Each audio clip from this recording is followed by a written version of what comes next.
Iran एक बार फिर परमाणु समझौते पर बातचीत के लिए अमेरिका पर दबाव बना रहा है। यूक्रेन जंग के बाद शुरू हुए तेल के खेल में ईरान का पलड़ा भारी हुआ है। पिछले कुछ दिनों से उस परमाणु समझौते पर दोबारा बातचीत शुरू हुई है, जिससे अमेरिका 4 साल पहले खुद अलग हो गया था।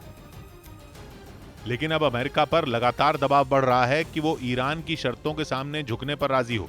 2018 में ट्रंप अमेरिका के राष्ट्रपति थे और वो ईरान के साथ हुए समझौते से अकेले ही बाहर हो गया था। लेकिन अब ईरान नए सिरे से अमेरिका पर दबाव डाल रहा है। खबर है कि बाइडेन का राज आते ही ईरान पर अमेरिका की नीति में बदलाव आने की शुरुआत हुई थी, लेकिन तेल के खेल ने इस बदलाव को बहुत बड़ा धक्का लगाने का काम कर दिया। खबर है कि पिछले कुछ दिनों से अमेरिका और ईरान के अधिकारियों के बीच बातचीत चल रही है। बातचीत के दायरे में परमाणु समझौते से लेकर कच्चे तेल की डील तक के मुद्दे हैं। लेकिन अब ईरान ने इस बातचीत पर एक बड़ा बयान दिया। ईरान की तरफ से कहा गया कि ईरान और अमेरिका के अधिकारियों का आमने सामने बैठकर बात करने का वक्त आ गया है, जिसका मतलब यह है कि गुपचुप तरीके से अमेरिका और ईरान के बीच हो रही बातचीत के अब तक के नतीजे सकारात्मक रहे हैं। शायद इसीलिए ईरान की तरफ से इस तरह के बयान दिए गए, जो इस बात का संकेत है कि परमाणु समझौते पर हो रही बातचीत पर अमेरिका गंभीर है। लेकिन इसका दूसरा मतलब यह है कि ईरान पर अमेरिका के लगाए आर्थिक प्रतिबंध भी बहुत जल्दी कम किए जा सकते हैं। अगर ऐसा हुआ तो इसका असर कई ऐसे मुल्कों पर भी पड़ेगा जो अमेरिका के दोस्त हैं। सबसे बड़ा नाम है इजराइल का। बाइडेन ने एक दिन पहले ही इजराइल जाने का न्योता स्वीकार किया है। माना जा रहा है कि इजराइल और अमेरिका में बातचीत का सबसे बड़ा मुद्दा ईरान ही होगा।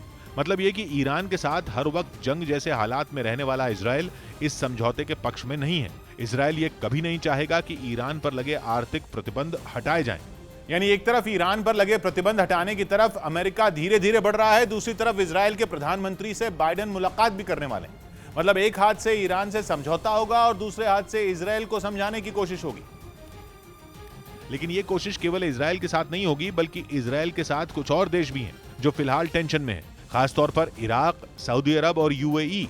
इन देशों को तो पहले से अमेरिका के इरादों की भनक है, इसलिए उन्होंने अभी से अमेरिका से फासला बनाना शुरू कर दिया। सऊदी अरब और यूएई हमेशा से हूथी विद्रोहियों के निशाने पर हैं। माना जाता है कि हूथी विद्रोहियों को हिम्मत और हथियार ईरान से ही मिलते हैं। इसीलिए ये साफ है कि ईरान और अमेरिका में बढ़ती नजदीकियां दुनिया में दोस्ती और दुश्मनी के कई समीकरण बदल सकती हैं।